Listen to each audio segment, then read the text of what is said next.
A very good evening, Zimbabwe, and welcome to Africa and Beyond Television Network. And this evening, we are looking at the corruption which is happening in Harare.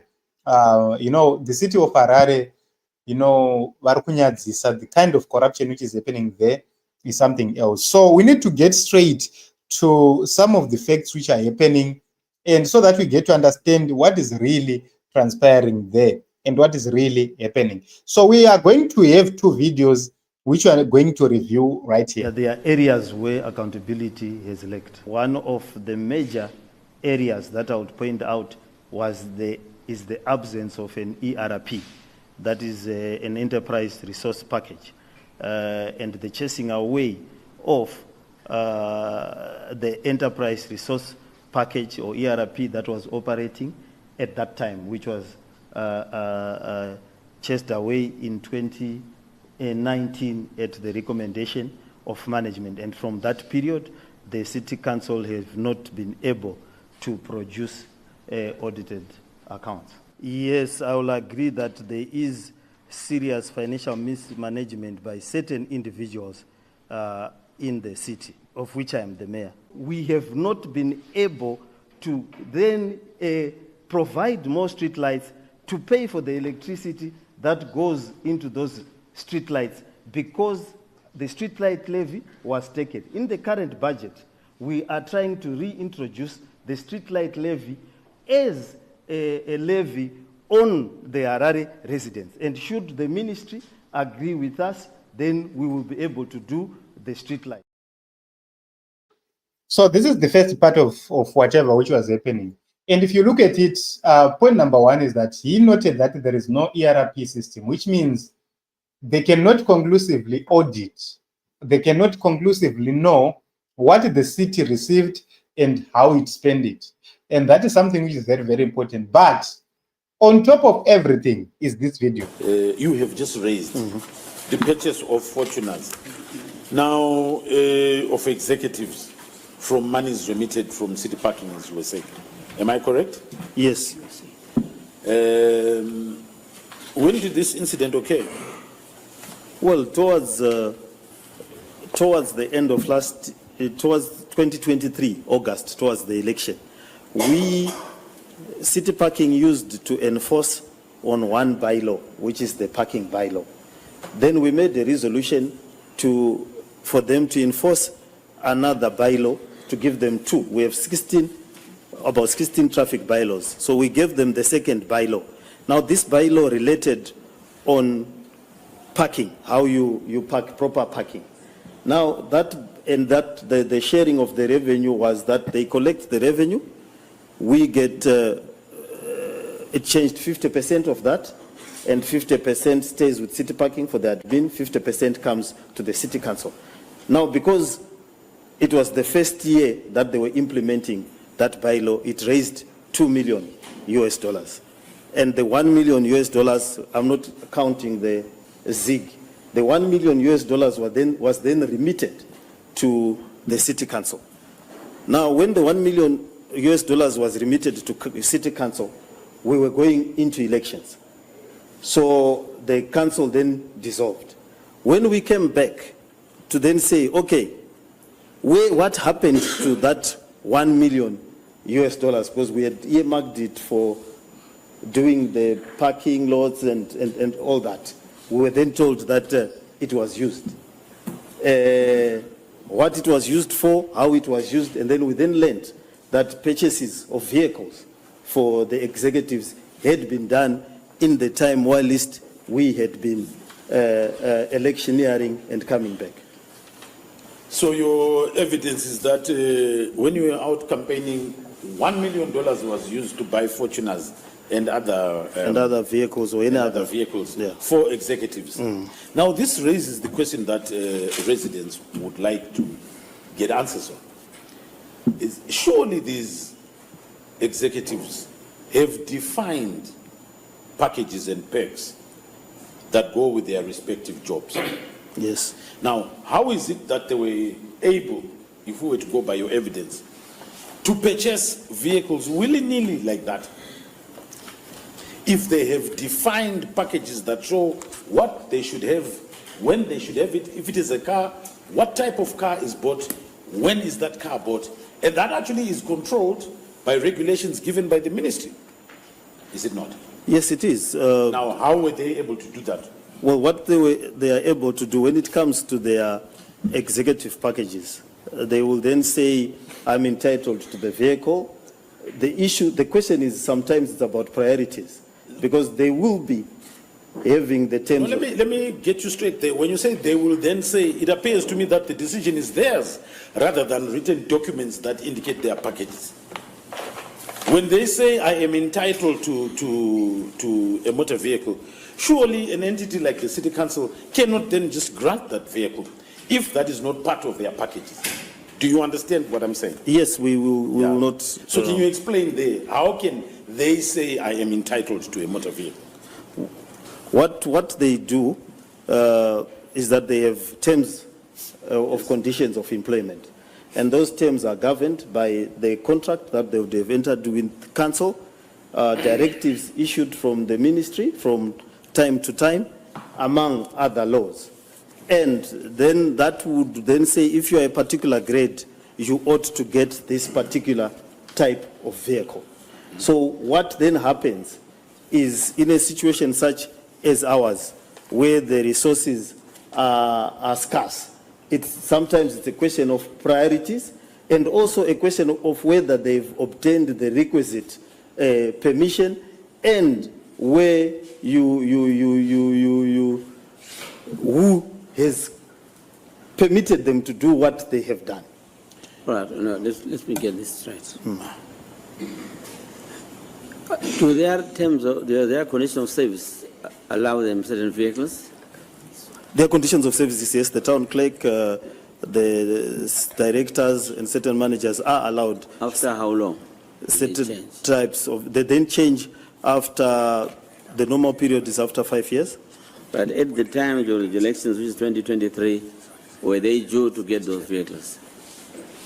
Well, it is not clear, because it's one of the issues that we've asked for the documentation of the vehicles. Currently, as we speak, those vehicles do not come at Town House. We have not seen the vehicles. What they've done is, when we came back and we started inquiring about them, then it became opaque.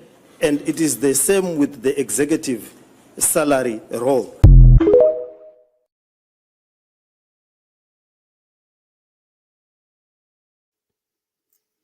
So this is what happened, and this is what Mayor Jacob Mafume has said regarding the corruption which is happening at the city of Harare. It's very, very important for us as the people to note that it's not something which is tolerable. Why? Is because if you look at it, number one, there is no ERP system, which means there is no proper audit which can happen at the city, which means people can collect revenues and they don't remit to the city council, they pocket the money and no one will know. Then there is an issue of city parking. City parking is a private company which is owned and controlled by certain individuals. Who are these individuals?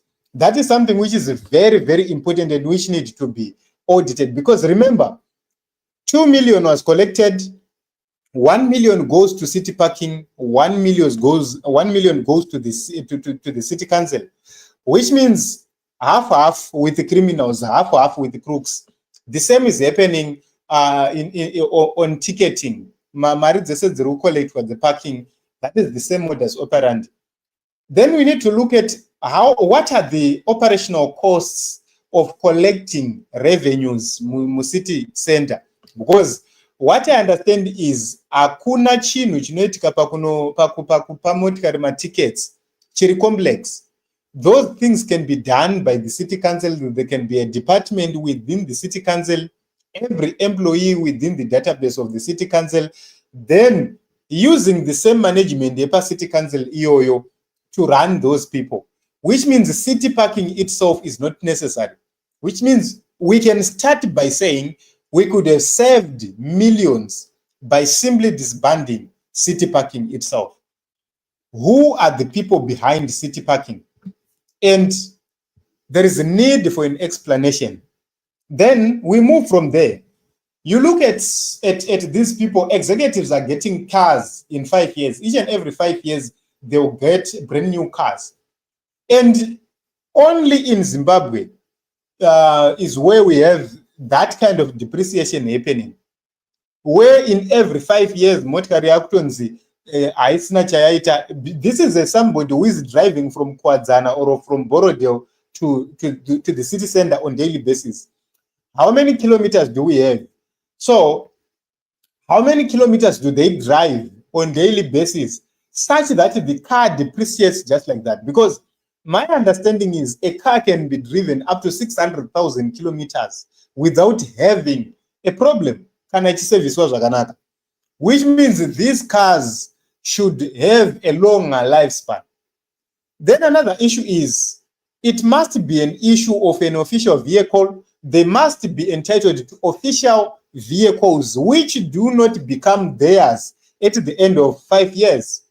That is the biggest problem which we have, which means each and every 5 years, we are going to have these directors getting cars. On top of that, they are getting hefty salaries and hefty perks in terms of allowances. We are told that one of the directors or leaders within the city council went for a trip and was given $18,000 and another one was given $15,000. They are sponsoring trips for their own families using city money. Who is appointing these people?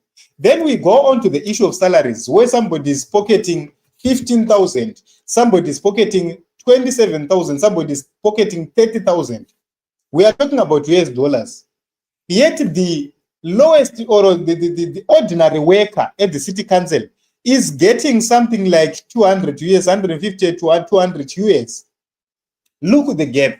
The person who is going to be running around doing the dirty job is getting $200. And the person who is doing nothing at all, just drive from home, go to ECOCASH office, vosa in a contract, sema tender, is corrupt, they go back home, they'll be getting 30,000, 15,000, 27,000. So when you look at it, you then ask the questions, who appoints these people? And it is the Minister of Local Government. Who is this Minister of Local Government? It's a ZANU PF person, which means he goes on and appoints the town clerk, the director of housing, the director of health, all these directors, they put them together. Then after that, they form up an executive, the executive which is going to then appoint the management, managers and everything else, which means ZANU PF is at the center of everything. Always ZANU PF is at the center of everything.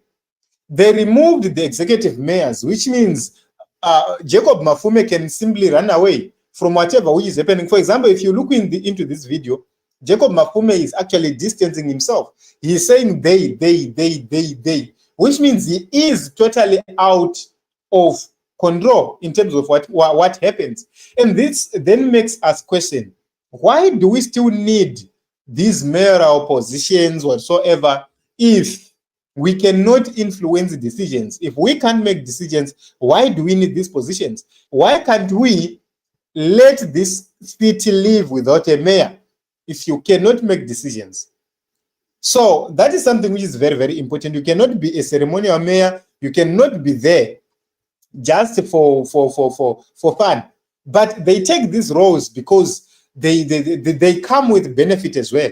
That is the biggest problem which we have in our politics, where people are getting into politics for money, for benefits, whatsoever. So they'll be counting, I've been in politics for so and so years, I've been waiting for so and so this is my turn, let me eat. That is the reason why they'll be fighting to the nail to have those positions. So this is one of the biggest scandals which we have seen in the city of Harare. And it must not end there. It must then go and touch the minister, go and touch the executive, the president itself, because that is where the problem starts. There is sewage everywhere. You know, service delivery is bad. There is no water in the city of Harare. Then people will be getting hefty perks, and the people who are supposed to be doing the job, they get nothing. This is the biggest problem which we have. So it is what it is, Team Zimbabwe. This is what is happening, and we will continue to speak. The major questions are, who appoints these people? Thank you very much, everyone, for coming.